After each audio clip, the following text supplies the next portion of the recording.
Bismillahirrahmanirrahim. Assalamualaikum warahmatullahi wabarakatuh. Waalaikumsalam. Innal hamdalillah nahmaduhu wa nasta'inuhu wa nastaghfiruh wa na'udzu billahi min shururi anfusina wa min sayyiati a'malina.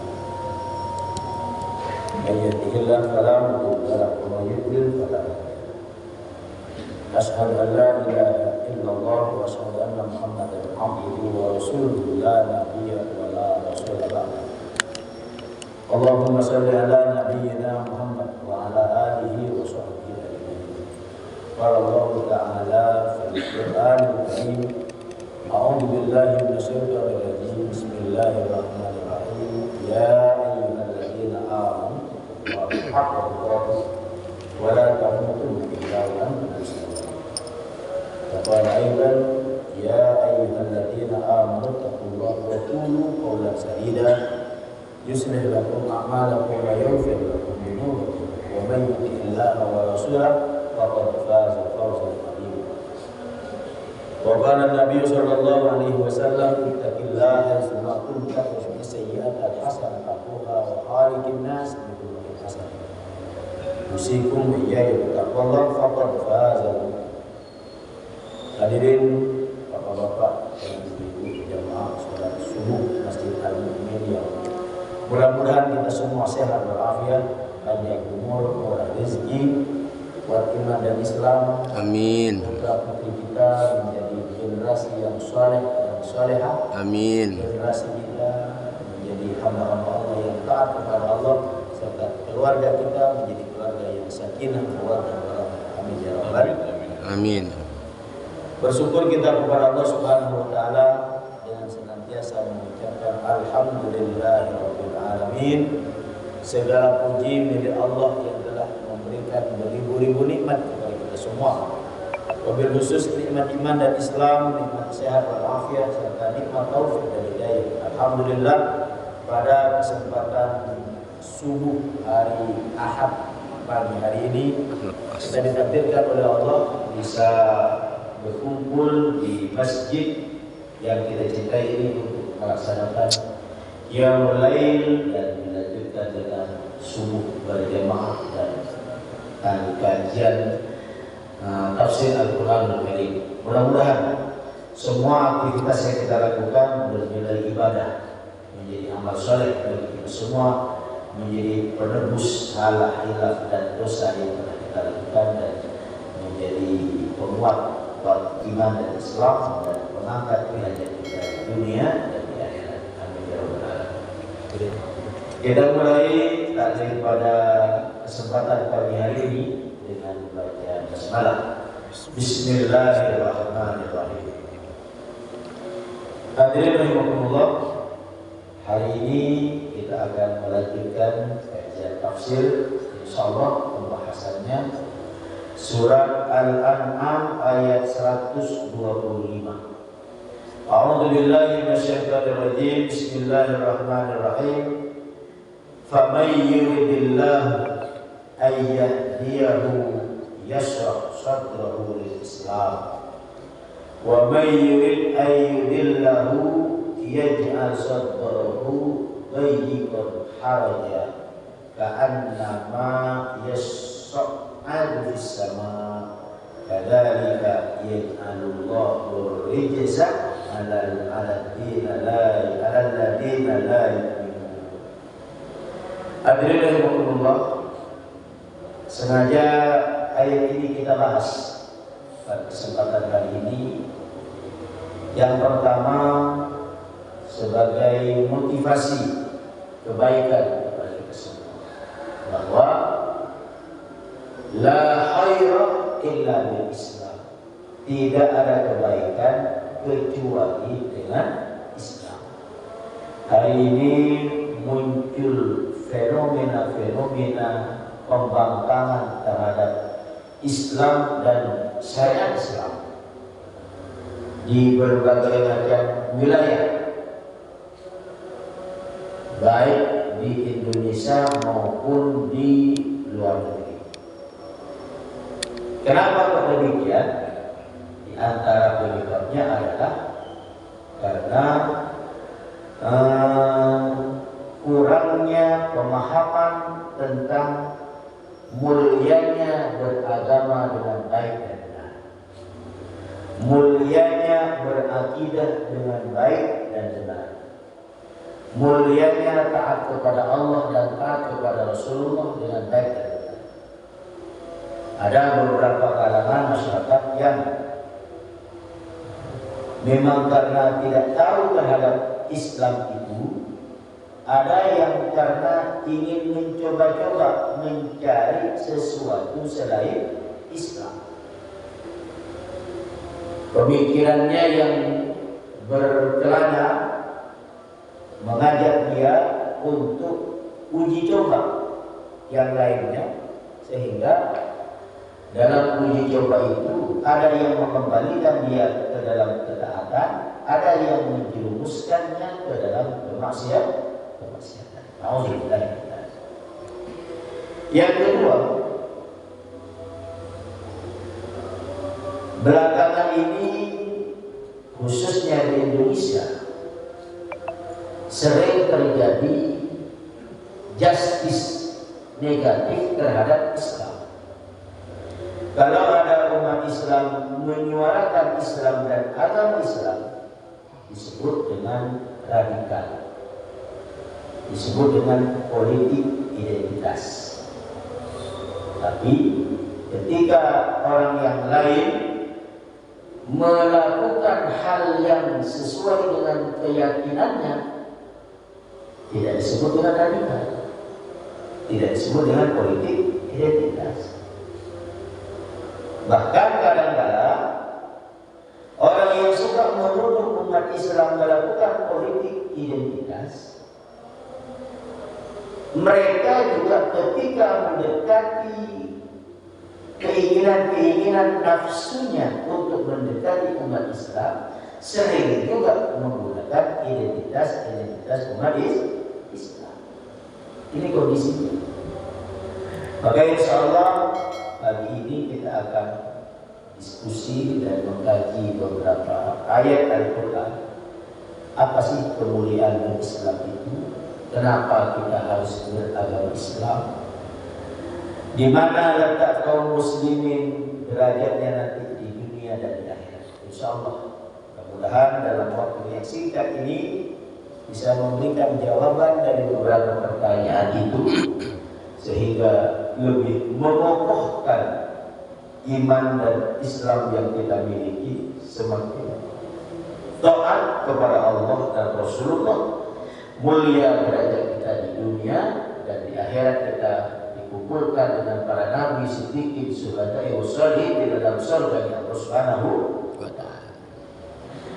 Hadirin rahimakumullah, Allah Subhanahu wa ta'ala berfirman, a'udzu billahi minasyaitonir rajim, bismillahirrahmanirrahim. Faman yuridillahu ay yahdiyahu yashrah sadrahu lil Islam.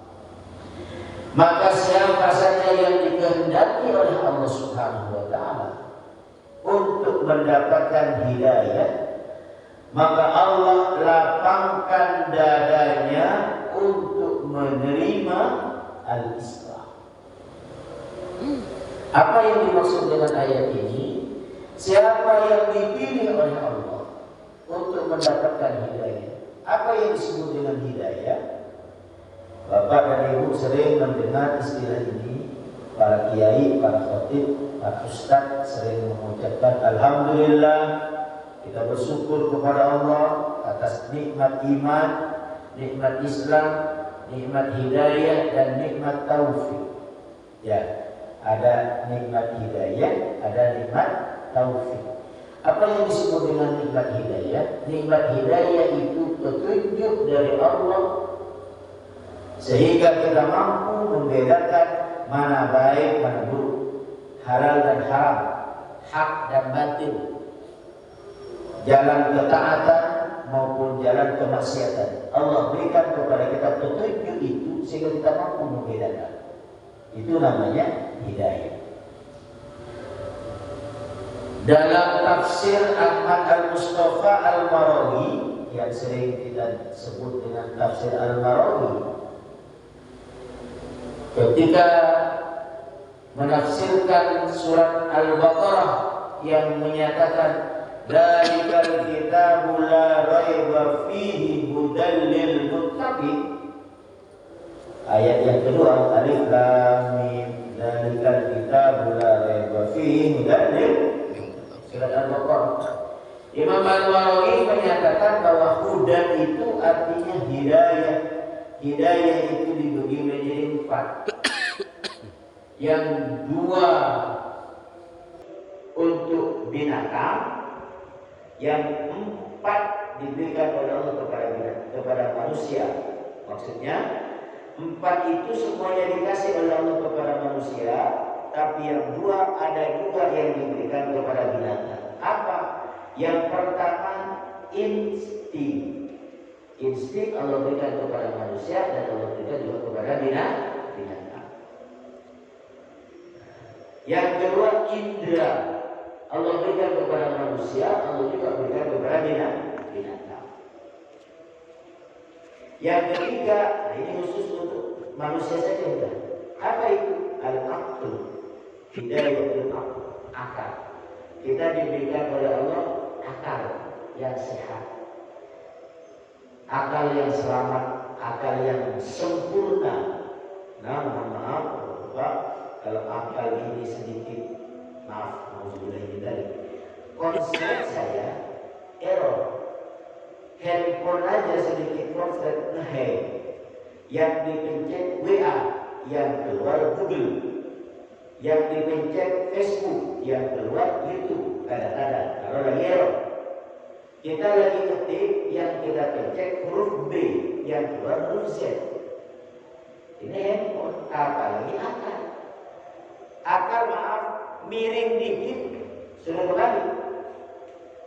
Miring.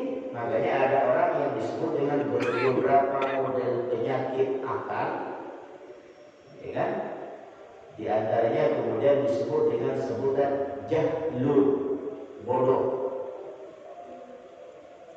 Kadang-kadang orang bodoh itu banyak pengandungnya kebodohan itu. Dan di Indonesia musik itu sekarang lagi viral.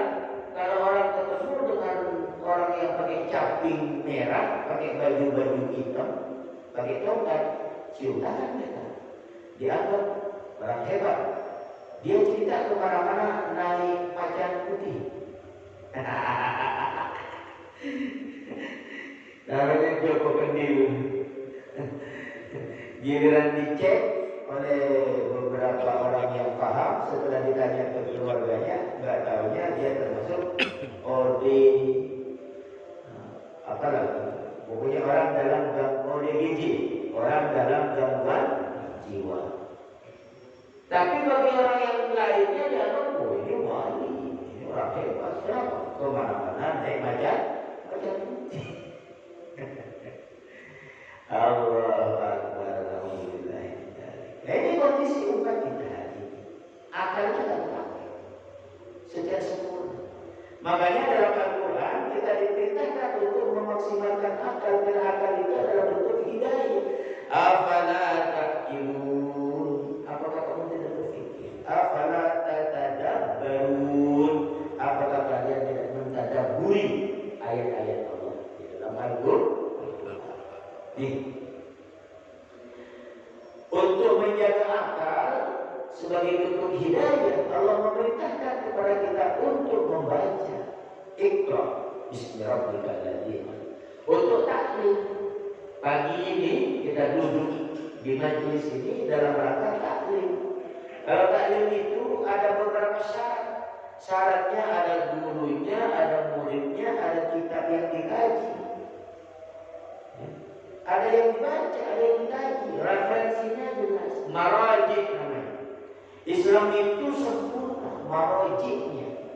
Makanya mohon maaf, salah satu yang menyebabkan Islam mudah masuk di Indonesia dan di beberapa dunia dan bertahan serta ritmenya meningkat, jumlah penduduknya diantaranya adalah karena Islam marojiknya lengkap, referensinya lengkap.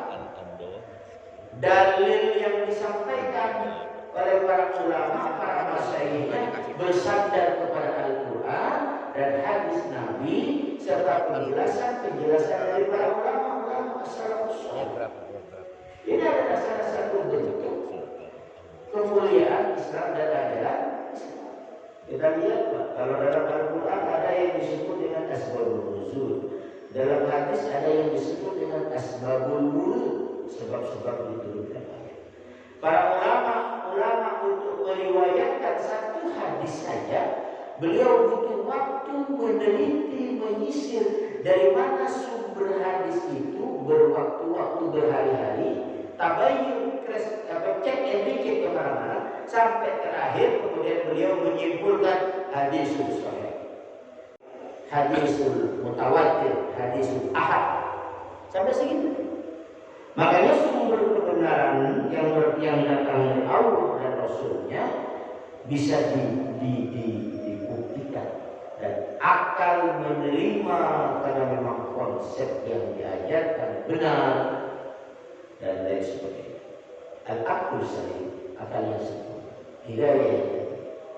Hidayah yang keempat yang disebut dengan hidayah din, hidayah agama. Hidayah agama ini hanya Allah berikan kepada manusia, dan itu pun tidak semua manusia mendapatkan hidayah. Walaupun dalam ayat yang lain Allah menjelaskan bahwa setiap bayi itu ketika di dalam perut ibunya dia dalam keadaan Islam dan tidak ada dia membawa dosa sedikit. Ketika dia lahir ke muka bumi, seorang ibu melahirkan anaknya lahir dalam keadaan Islam, dalam keadaan suci. Rasulullah kemudian menjelaskan kullu mauludin yuladu ala Islam, yuladu ala fitrah. Setiap bayi yang lahir terlahir dalam keadaan Islam, keadaan fitrah. Fitrah ini apa? Al-Islam. Pendidikan yang diberikan oleh orang tuanya menjadikan dia Yahudi, Nasrani, Majusi. Pendidikan. Makanya peran penting orang tua untuk memberikan pendidikan yang mulia, pendidikan yang berkarakter kepada anak itu, karakter mulia. Karakter mulia itu adalah karakter yang terdapat di dalam ajaran-ajaran Islam. Hidayah. Makanya dalam muqaddimah sering dikatakan alhamdulillah kita mendapatkan nikmat iman, nikmat Islam, nikmat hidayah. Hidayah tadi. Ada juga yang disebut dengan nikmat taufik. Taufik itu kemampuan, kekuatan bagi kita untuk melakukan kebaikan dan meninggalkan keburukan. Apa bedanya antara hidayah dengan taufik? Kalau hidayah baru bersifat pengetahuan, dia mampu membedakan ini baik, ini buruk, ini baik, ini buruk. Sedangkan taufik sudah masuk aplikatif, action. Ketika tadi alarm berbunyi, kita lihat jam 3 masjid sudah mulai Assalamualaikum warahmatullahi wabarakatuh, ya, jam di musola menunjukkan jam 3. Salatu wassalamu alaihi. Kalau kita di Madinah jam 3 itu 1 jam sebelum waktu subuh sudah ada azan pertama. As-salatu khairu minan naum. Salat lebih baik daripada tidur. Dua sikap langkah yang dimiliki oleh beberapa manusia. Yang pertama yang dimiliki oleh orang-orang yang beriman apa? Dia bangun, pergi ke kamar mandi, bersesuci dari najis dan dari hadas, berwudu dia. Setelah bahasa kasarnya cebok, dia wudu, salat, baik 2 rakaat maupun lebih, salat tahajud dan witir. Ada sikap yang kedua, apa itu? Memperbaiki selimutnya. Kenapa selimutnya diperbaiki? Terus maka dia tidur lagi, melanjutkan tidurnya. sama-sama benar, tapi berbeda. Yang pertama tahu kalau qiyamul lail itu mulia derajatnya, tahu. Yang kedua tahu nggak? Tahu juga. Cuma kenapa? Terkalahkan dengan kemauan dan ajakan hawa nafsu. Nafsu itu. Ketika sudah adzan sholat subuh, ya kan? Nah, badan kita sudah membangunkan kita untuk bangun. Boleh subuh tidak ada. Sikap di antara manusia ada yang respon langsung bangun untuk melaksanakan ibadah sholat. Ada yang responnya hanya untuk memperbaiki selimut. Ada yang buang air kecil. Kamar mandi buang air kecil bersih-bersih. Tapi nggak butuh. Naik lagi ke tempat tidurnya dan dia tidur lagi. Makanya Allah muliakan kita dengan hidayah dan taufik. Allah berikan kita hidayah, pengetahuan, kemampuan untuk melihat mana baik dan mana buruk. Kemudian Allah berikan taufik kepada kita untuk melakukan perintah Allah dan meninggalkan larangan. Makanya dia bilang, "Faman yuridillahu an yahdiyahu." Siapa yang dikehendaki oleh Allah untuk mendapatkan hidayah dari Allah, empat. Hidayah insti, hidayah indra, hidayatul aql, akal.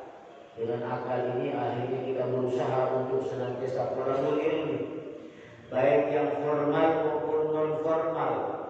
Yang formal masuk lembaga pendidikan dari SD, SMP, SMA, S1, S2, S3. Bahkan tidak cukup dari situ, setelah dia lulus S3 dia kuliah lagi di tempat lain yang prodinya berbeda-beda. Ada yang macam-macam. Yang non formal ada yang ikut kajian majelis taklim salam, ada yang kursus, ada yang ikut tahsinul kitabah, ada yang ikut tahsinul qiraah, ada yang ikut kajian akidah, ada yang ikut kajian fikih, ikut taklim. Ada yang kursus komputer sehingga memahami aplikasi-aplikasi dan dia bikin aplikasi kebaikan. Hari ini alhamdulillah Bapak dan Ibu muncul aplikasi-aplikasi baik di dunia maya, di handphone, di laptop dan di lainnya. Kalau zaman dulu untuk mencari kitab itu harus datang ke perpustakaan besar. Hari ini dengan beberapa maktabah yang bisa di-download di aplikasi, kitab yang besar-besar, yang susah-susah itu gampang dan mudah untuk ditemukan. Kamus-kamus mudah untuk ditemukan. Ini adalah salah satu hikmah dari ilmu yang memberikan kemudahan. Para ulama, para cendekiawan, para teknokrat mengaplikasikan dan mengamalkan ilmunya dalam bidangnya masing-masing sehingga semuanya menjadi mudah.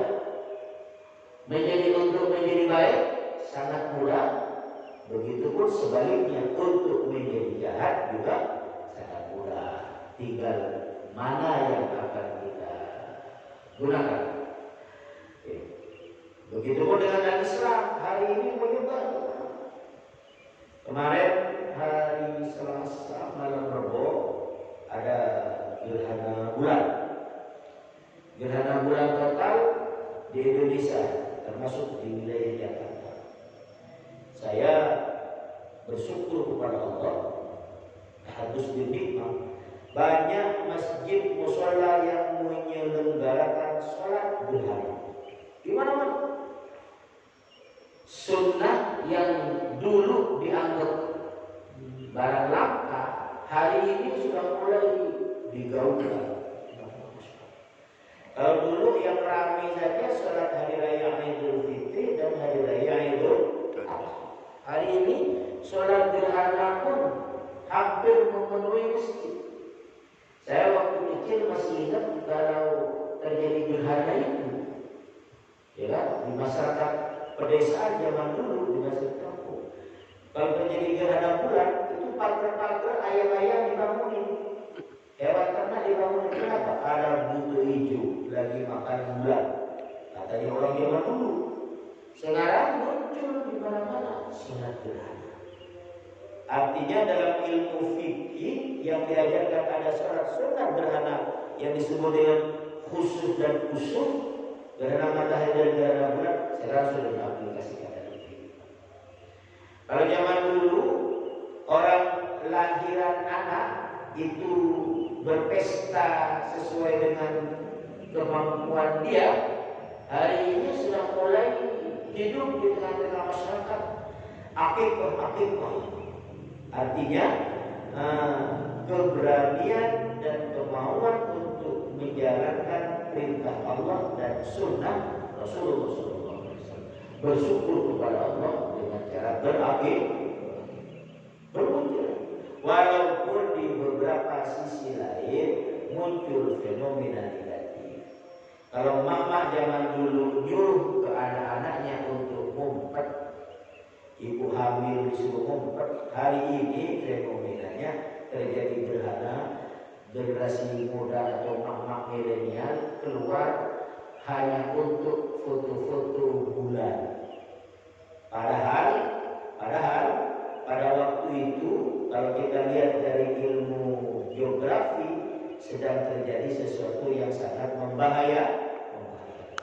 Terjadinya gerhana itu bisa memicu terjadinya gempa bumi, air ombak yang pasang, dan bisa jadi kalau benturan keras terjadi antara matahari, bulan dan bintang, ya makanya kita disuruh oleh Allah dan Rasulnya untuk sholat sunnah dan memperbanyak berdoa dan sedekah.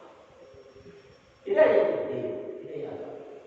makanya dibilang faman yuridillah ayyahdiyahu yashrah sadrahu lil Islam. Siapa yang mendapatkan atau dikehendaki oleh Allah untuk mendapatkan hidayah, Allah lapangkan dadanya untuk menerima Islam. Sadrul. Dalam kajian yang lain, sadrul ini dibagi menjadi 4. Kalau kata orang tua dulu, mana dadamu? Ini dadamu. Katanya kan begitu. Sadrul itu dada, lapisan paling luar. Karena di dalam sadrul itu ada namanya qalbun. Rasulullah menyatakan sesungguhnya di dalam jasad itu ada segumpal darah. Apabila segumpal darah itu baik seluruh tubuh atau kotor, maka rusak seluruh tubuh. Fasad. Awamu al-qalbu. Di dalam qalbu ada yang disebut dengan fuad, yang disebut dengan hati nurani. Dada, hati nurani disebut dengan fuad. Di dalam fuad ada yang disebut dengan lubuk hati yang paling dalam. Lubuk hati yang paling dalam. Makanya anak muda itu kalau lagi jatuh cinta, dia bilang, aku mencintaimu dari lubuk hatiku yang paling dalam. Loh, kalau seorang laki-laki senang terhadap perempuan sampai masuk ke dalam lubuk hati yang paling dalam, susah untuk selingkuh. Kenapa? Karena lubuk hatinya yang berbicara. Begitupun dengan seorang perempuan, ketika dia mencintai suaminya dari lubuk hati yang paling dalam, maka dia tidak akan ada hati yang lain yang masuk ke dalam. Kenapa? Karena sudah masuk ke dalam lubuk hati. Makanya kalau itu disakiti, dihianati, orang yang sedang jatuh cinta atau sayang dari lubuk hati paling dalam, dia hianati. Dia bilang sakitnya tuh di sini. Kalau kata orang Madura, loka tapi tak ada, luka tapi tidak berdarah. Kalau luka kan berdarah, ini luka, sakit, ngilu, tapi nggak keluar darah. Kenapa? Karena lumpuh hatinya ya. Subhanallah. Makanya dibilang yasrah sadrahu, Allah lapangkan dadanya, hatinya, hati nuraninya dan lubuk hatinya lil Islam, hanya untuk Islam. Maka isi hatinya itu hanya iman kepada Allah, iman kepada Rasulullah, iman kepada Al-Quran dan malaikat-malaikat Allah serta takdir Allah, dan iman kepada kehidupan sesudah kematian. Kenapa? Allah lapangkan dadanya untuk menerima hidayatul-din, hidayah agama. Maka biasanya ciri-cirinya orang yang dilapangkan dadanya oleh Allah dengan al-Islam, apapun perintah Allah yang terucap dari lisannya adalah sami'na wa ata'na, kami dengar dan kami taat. Kami dengar ayat-ayat Allah, firman-firman Allah, kami taat kepada Allah. Apapun perintah Allah kami lakukan. Sehingga tidak ada kesempatan baginya untuk menerima kemaksiatan. Tidak ada kesempatan baginya untuk menerima kekufuran dan kedoliman. Karena yang dia terima adalah al-Islam. Yasrah sadrahu lil Islam. Allah lapangkan dadanya. Subhanallah. Hadirin rahimakumullah, fenomena masyarakat hari ini belum ada sebagian yang belum memasukkan al-Islam ini ke dalam lubuknya, baru di lisannya. Makanya kalau kita lihat makna iman, tasdiqun bil qalbi, iman menurut ilmu bahasa etimologi mempunyai makna yakin dan percaya dalam kamus besar bahasa Indonesia.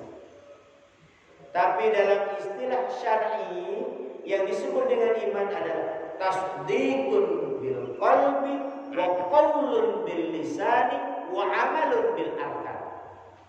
Membenarkan di dalam hati bahwa la ilaha illallah, tidak ada ilah yang berhak disembah kecuali Allah.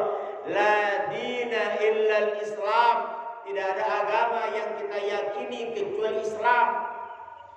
La hukma illallah, tidak ada hukum yang kita patuhi kecuali hukum Allah. Masuk ke dalam hatinya, masuk ke dalam hati, sehingga dia mempunyai keyakinan betul. Inna sholati, ya Allah, sesungguhnya sholatku, wa nusuki dan ibadahku, wa mahyaya dan hidupku, wa mamati dan matiku lillah, milikmu ya Allah. Sehingga tidak ada kesempatan bagi dia untuk melakukan maksiat. Kenapa? Karena dia hanya mengharapkan ridho dari Allah Subhanahu. Kalau iman seperti ini adanya, faham sekuler, faham kapitalis, apalagi faham ateis dan komunis, gak mungkin masuk ke dalam hati. Kenapa? Yang ada di dalam hati kita hanyalah al-Islam. Makanya pesan Allah dalam surat Ali Imran, ya ayyuhalladzina amanu taqullaha haqqa tuqatih wa la tamutunna illa wa antum muslimun. Itu maksudnya. Wahai orang-orang yang beriman, yang menerima Allah, Rasul, kitab, Islam, masuk ke dalam lubuknya, dilapangkan sodrunnya, dadanya sampai ke lubuk hati yang paling dalam. Bertakwalah kepada Allah dengan sebenar-benarnya takwa. Maknanya kapanpun dan dimanapun dia senantiasa merasa bersama dengan Allah, merasa diawasi oleh Allah Subhanahu wa Ta'ala. Ketika dia kaya, dia menjadi hamba yang bersyukur. Ketika dia miskin, dia menjadi hamba Allah yang bersabar. Ketika dia sehat, menjadi orang yang bersyukur atas kesehatannya. Ketika dia sakit, dia bersabar terhadap ujian Allah. Ketika lapang waktunya, dia bersyukur. Ketika sempit, dia bersabar. Dua hal ini mencerminkan kebaikan keimanannya. Makanya dalam sebuah hadis Rasulullah menyatakan, aku takjub dengan orang-orang yang beriman. Karena bagi orang yang beriman itu semuanya baik. Dia mendapatkan nikmat, ya syukur dia. Dia tidak bilang siapa gue gitu loh. Nah, tapi dia ucapkan alhamdulillah. Nikmat harta yang ia miliki, ia bagikan kepada yang berhak. Dia bagikan kepada orang-orang yang mustahik, yang membutuhkan. Dia tidak bertepuk dada, tapi dia berbagi dengan nikmat. Tapi ketika dia mendapatkan musibah, keburukan atau sesuatu yang tidak dia inginkan, dia bersabar. Dia berkata, hada minallah, ini ujian dari Allah Subhanahu. Dia ucapkan inna lillahi wa inna ilaihi raji'un. Inilah yang disebut dengan yasrah sadrahu lil Islam. Allah lapangkan dadanya untuk menerima Islam. Hadirin rahimakumullah, mohon maaf. Fenomena hari ini kan seringkali ketika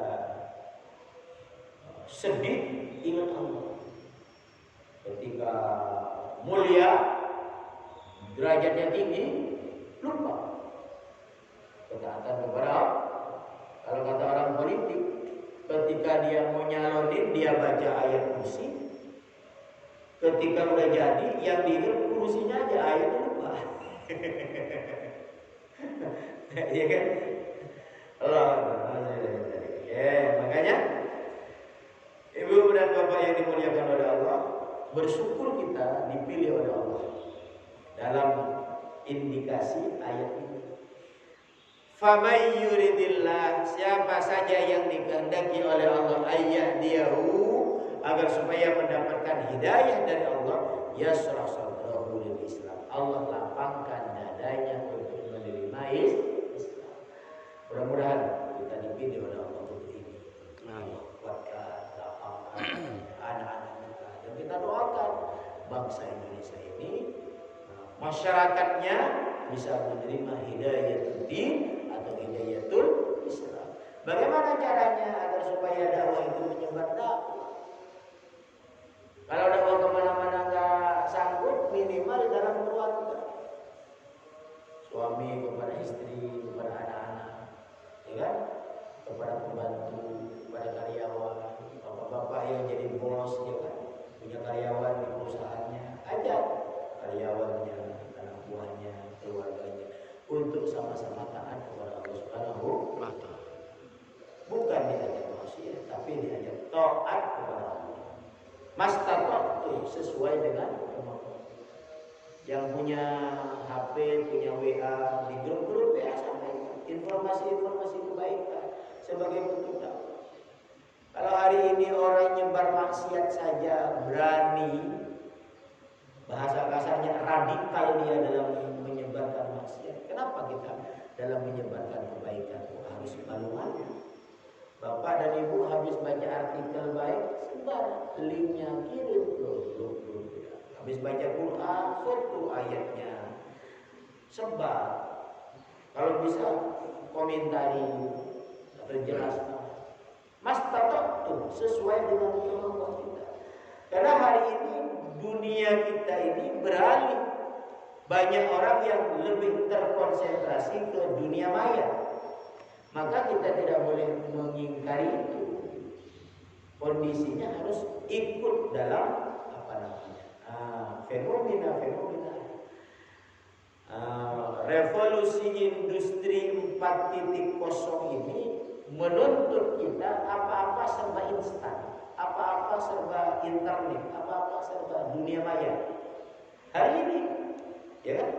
Ya, kalau kita tidak mengikuti perkembangan zaman, ya kita akan ketinggalan.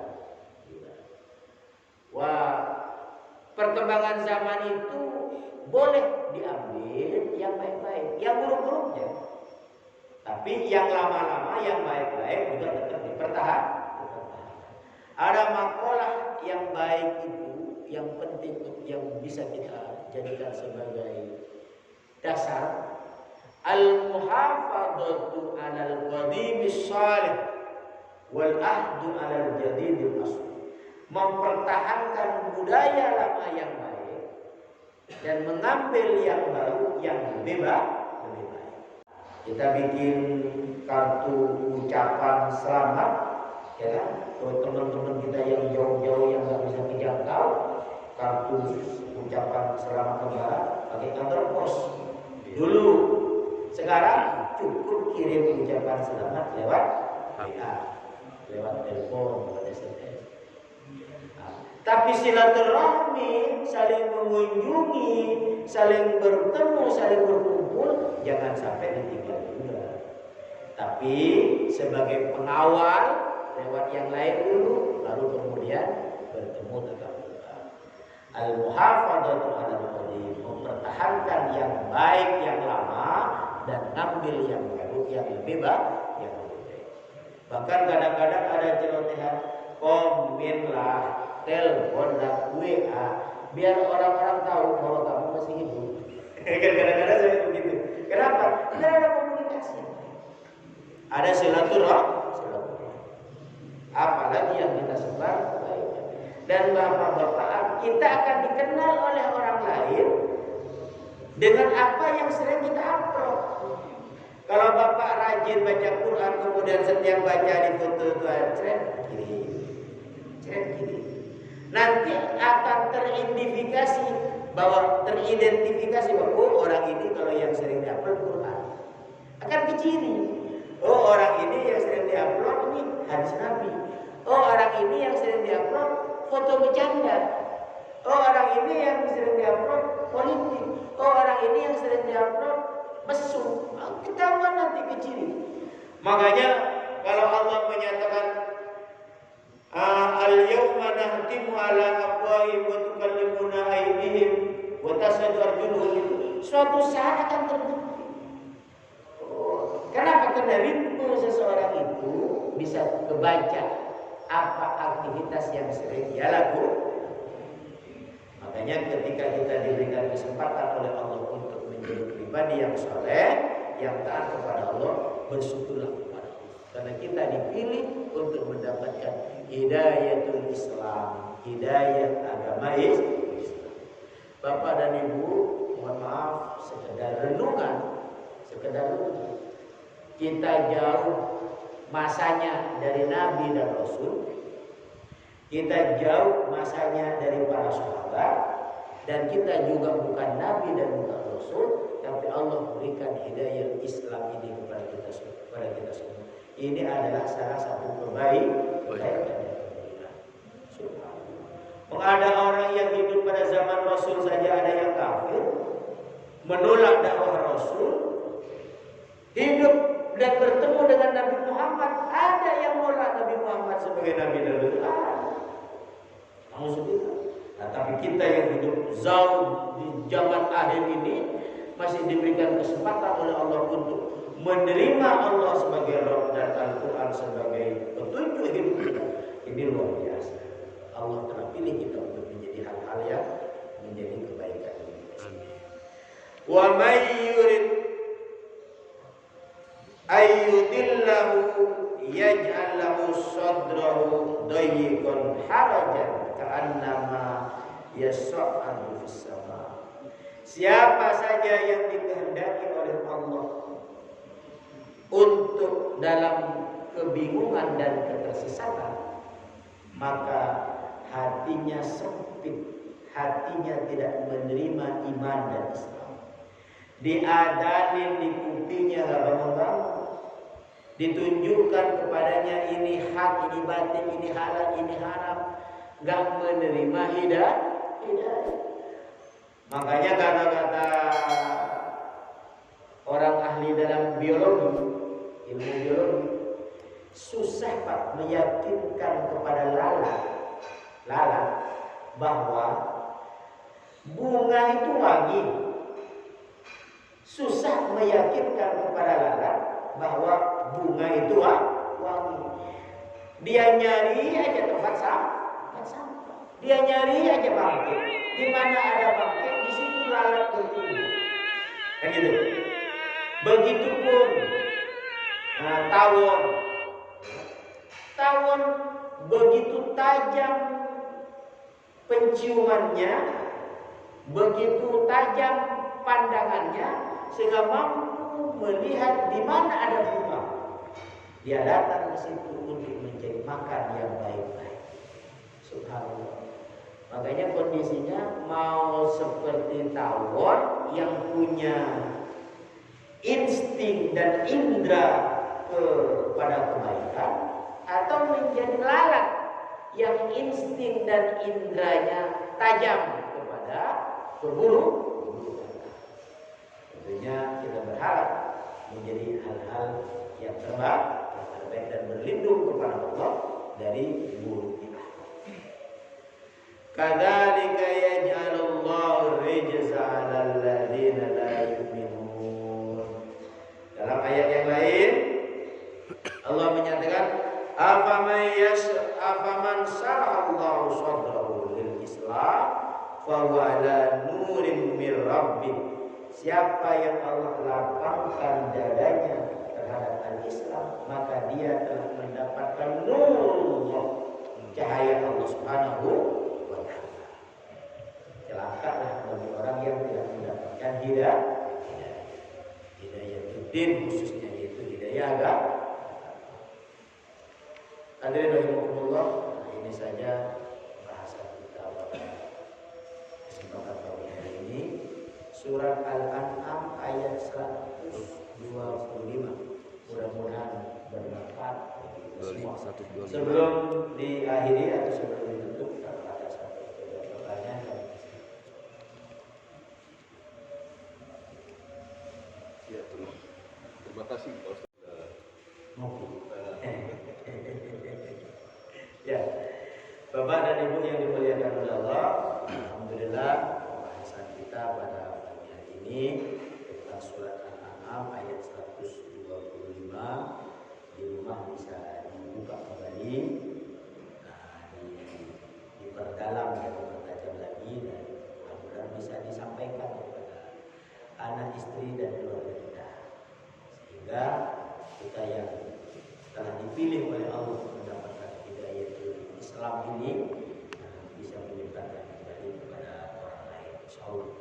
Saya mengucapkan mohon maaf atas segala khilaf, kekeliruan dalam segala hal, dan terima kasih atas segala perhatiannya.